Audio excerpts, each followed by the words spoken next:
Michel Baudry, bonjour. Bonjour. Bon, vous, la tique, c'est pas votre ami, mais les chats. Ah, les chats, tout à fait, oui. Ah, les chats, c'est sympa. Oui. C'est fascinant. Oui. Mais Pascal Delage, comment ça va?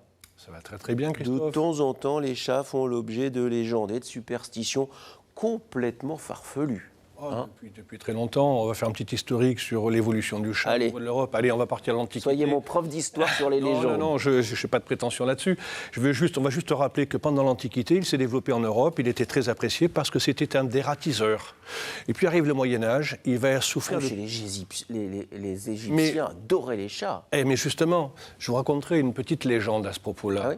Ok. A pu arriver le Moyen-Âge, donc le Moyen-Âge où il va souffrir, il est associé aux démons, il est associé aux sorcières, il est associé à la lubricité, il est associé au malheur. Donc on va essayer de l'éradiquer et pour ça, et bien notamment, on le ferrait aux pattes. Pardon? On le ferrait aux pattes, on lui mettait des fers aux pattes. Mais sauf qu'il n'a pas de sabots. Non, mais le problème, c'est qu'on de la maltraitance. C'était très, très cruel. C'était le seul moyen qu'avaient les gens pour les entendre arriver et se cacher pour ne pas les croiser parce que ça portait malheur. Wow. Oui. Lorsqu'un chat croisait un convoi funéraire, ça voulait dire que l'un des participants allait participer au prochain convoi assez rapidement. Oui, en même temps, il ne fallait pas être devin pour le deviner. Alors ça, des légendes comme ça, c'est vrai que ça tient parfois à pas grand-chose. Il y a toujours une base de réalité dans les légendes. Oui, là, forcément. Puis il y a la période où on brûlait les chats. Oui, alors c'est Louis XIV qui a arrêté ça, parce que c'était au feu de la Saint-Jean, on jetait des chats dans le feu. C'était il y avait le démon dedans, donc on éradiquait le démon par le feu. Donc il a arrêté.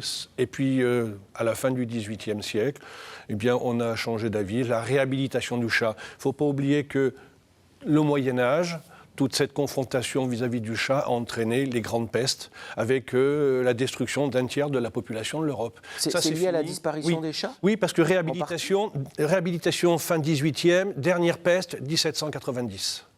Donc il y a une relation de cause à effet. Ah, ça, c'est impressionnant. Oui. C'est comme quoi chaque animal a sa place et son rôle, évidemment, dans la chaîne. Bon, il y a quand même des choses positives sur les chats. Par exemple, moi, j'ai toujours entendu dire qu'un chat qui éternue à côté d'une mariée, c'est synonyme de mariage heureux. Alors, si en plus il pleut, le chat qui éternue et il pleut, alors là... Une goutte de sang d'un chat blanc soigne les pneumonies en Angleterre. Enfin, soi-disant. Ah, vous avez une pneumonie, vous essayerez? Non, merci, ça va bien, non, merci. Les marins de l'Antiquité, ils pensaient que le chat avait la capacité de prévoir le temps. Donc un chat qui joue, et c'était beau temps, un chat qui miaule, c'était gros temps, un chat qui se léchait à rebousse-poil, c'était synonyme de grêle, et un chat qui éternuait une fois, c'était de la pluie, forcément. Quand ça éternue, ça fait un peu de pluie. Donc... oui, il y a toujours une part de réalité. Les chats Miss Météo. Alors ça, c'est une nouvelle. Il y a aussi l'idée de la couleur, en fait, qui a évidemment joué. Chat blanc, porte-malheur en Angleterre, chat noir, synonyme de maléfice en France. Ouais, alors ça, c'est aussi lié à Napoléon qui, avant d'aller faire Waterloo, a vu un chat noir et a considéré que le chat noir lui avait porté malheur. Donc du coup, les Anglais adorent les chats noirs. Forcément. Ça semble assez logique. Et comme il fallait une tête de turc, on a pris des blancs. Ouais, les chats roux, c'était les chats des sorcières aussi. Donc on les brûlait très vite, ou on les tuait, on les chassait. Oui. Et les chats les moins adoptés dans les refuges sont les chats noirs, malheureusement. On verra sur la conclusion, parce que c'est intéressant. Il y a une étude qui a été en 2007 qui a montré qu'en 2007, 9% des sondés avaient encore peur des chats noirs. 2007. 2007, c'était il y a un peu plus de 10 ans. Faire le cadeau d'un chat à quelqu'un, c'est comme donner un couteau à quelqu'un, ça coupe l'amitié. Ah bon? Ben oui. Un coup de griffe dans l'amitié. C'est ça l'idée. Je ne sais pas. C'est ça l'idée. Ça a toujours évidemment des croyances un peu populaires sur les chats. Il y a toujours une base un peu populaire sur ces croyances-là. Ça commence à disparaître un peu quand même, non? Maintenant, on s'en amuse un petit peu, mais vous savez, c'est comme passer sous une échelle. C'est comme quand vous dites bonjour, vous allez croiser, tout le monde fait comme ça. Ça n'a pas de sens.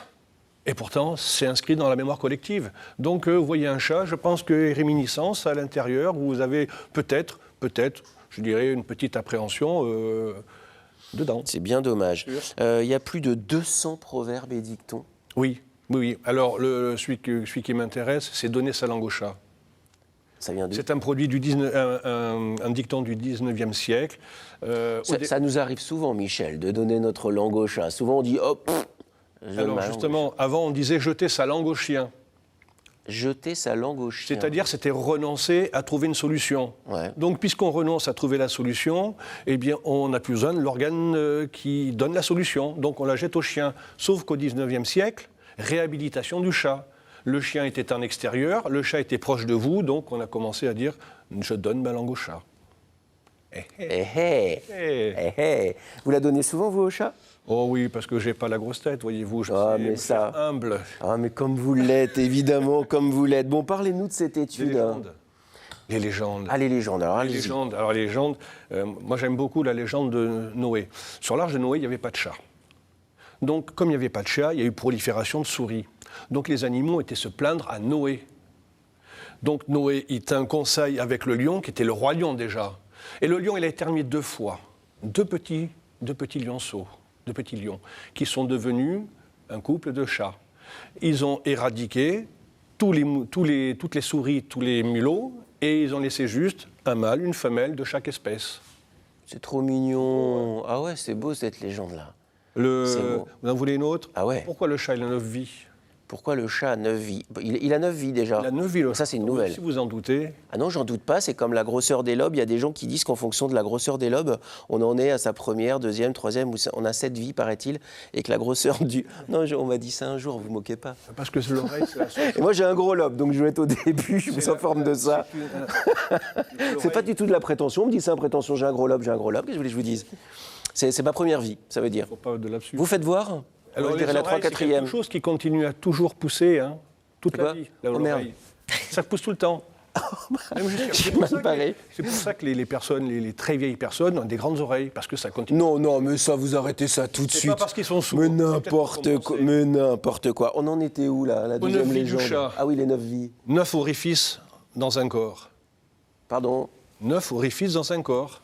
Attendez, 1, 2, 3, 4, 5, 6. 2, 4, 6, 7, 8, 9.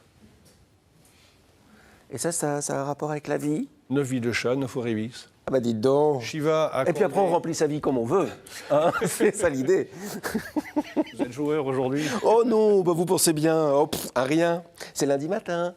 Allez, encore une légende, s'il vous plaît. Ouais, Shiva. Shiva a donc accordé 9 vies au chat parce que le chat se vantait de pouvoir compter jusqu'à l'infini, sauf qu'il s'est endormi au chiffre 9. Donc Shiva lui a dit, tu auras 9 vies. Bah, Shiva, il a eu raison, après tout. Imaginez le chat qui a je ne sais pas combien de vies à l'infini. Non mais quoi? C'est pas possible. Bon. Conclusion. Ouais. La phrase de Jean Cocteau. J'aime ma maison, car j'aime mon chat, il en est l'âme visible. Madame, monsieur, vous pourrez briller dans les dîners en ville en citant la phrase de Cocteau. J'aime ma maison, parce que j'aime mon chat, il en est l'âme visible. Oui. C'est très très beau. Merci beaucoup Pascal sur ces légendes et superstitions du chat. Je vous le disais, vous pouvez nous envoyer des courriels, des mails, vous faites comme vous voulez, ça revient au même de toute façon parce que c'est ce qu'a fait Didier qui nous écrit pour Pascal. Mon chien fugue dès que le portail est ouvert. Alors évidemment c'est un problème pour Didier parce que sa responsabilité peut être engagée s'il y a un accident. C'est un problème pour le chien aussi qui peut très vite se retrouver perdu et plus revenir à la maison. Quel conseil on peut donner à Didier? C'est fréquent les chiens fugueurs?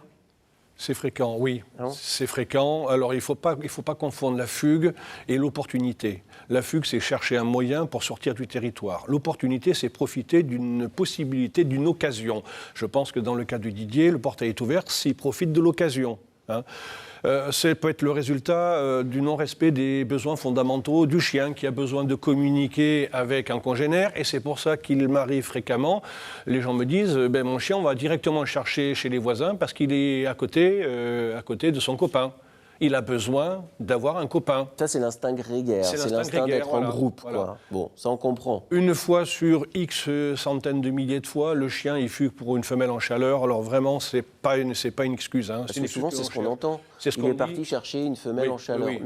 Non, ça, c'est un défaut d'apprentissage. C'est soit le chien, il s'ennuie, soit on ne lui a pas appris. Alors, ce qu'il faut faire, c'est pas compliqué. Eh bien, déjà, comme vous disiez tout à l'heure, on ferme le portail. On ferme le portail, effectivement. C'est tout. Ou on n'a pas de chien. Le problème, c'est les portails électriques. Les deux solutions, vous voulez que je vous dise? Ouais. Didier n'a pas de chien ou Didier ferme son Il portail. règle son problème. Non, mais après, est-ce que c'est un comportement qui peut changer? Quand on a un chien fugueur, est-ce qu'on peut parvenir à modifier le comportement de son chien? Bien sûr, ça veut dire qu'on va commencer par lui permettre d'aller voir à l'extérieur ce qui se passe, parce que son terrain n'a aucun intérêt. Il a envie d'explorer, en fait. Il n'y a plus rien sur son terrain, il n'y a pas de concurrence, il n'y a plus de souris, il n'y a plus de mulots, il n'y a plus de grillons. Donc il va aller voir. Donc il a besoin, le comportement exploratoire le pousse à aller à l'extérieur. Changement d'herbage, ravit le veau. Oui, absolument. On est bien d'accord. Ah, ça c'est du dicton. Donc il a envie d'aller voir plus loin. Et puis on va lui apprendre à ne pas sortir du territoire sans autorisation. Lorsque vous allez ouvrir le portail, vous allez arriver avec votre chien juste au niveau du seuil, et là vous allez marquer l'arrêt, et juste une seconde pour qu'il attende l'autorisation de sortir. Donc il va apprendre à ne pas sortir. On le conditionne. Oui, d'accord. Oups ne sort pas du territoire, a priori, portail ouvert, parce qu'il a appris que je ne voulais pas, il a appris, je l'emmène se promener à l'extérieur, donc il n'a pas besoin d'aller voler ce que je lui propose. Et troisièmement, il a la capacité d'accepter ma demande. Il peut accepter de ne pas sortir quand le portail est ouvert.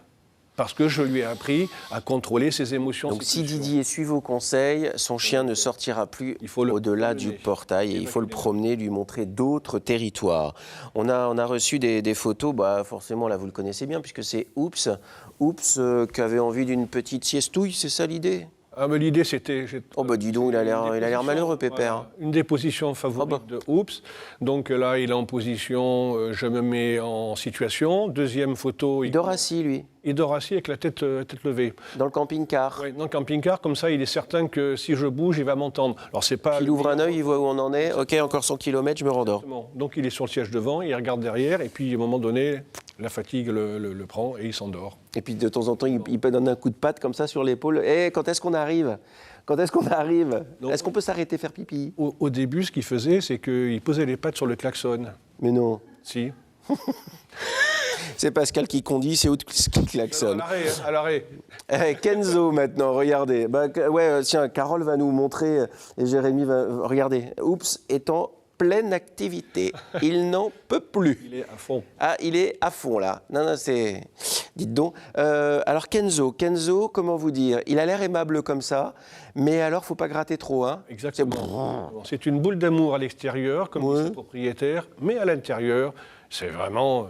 Il est content là ou pas? On ne sait pas. Ah, il aime bien les fleurs, ça se voit, il est en train... Ah, ça se voit vachement, ouais. À votre avis, ça il va souffler sur la fleur? Oui, ça va faire comme ça. Merci beaucoup, Pascal. Vous aussi.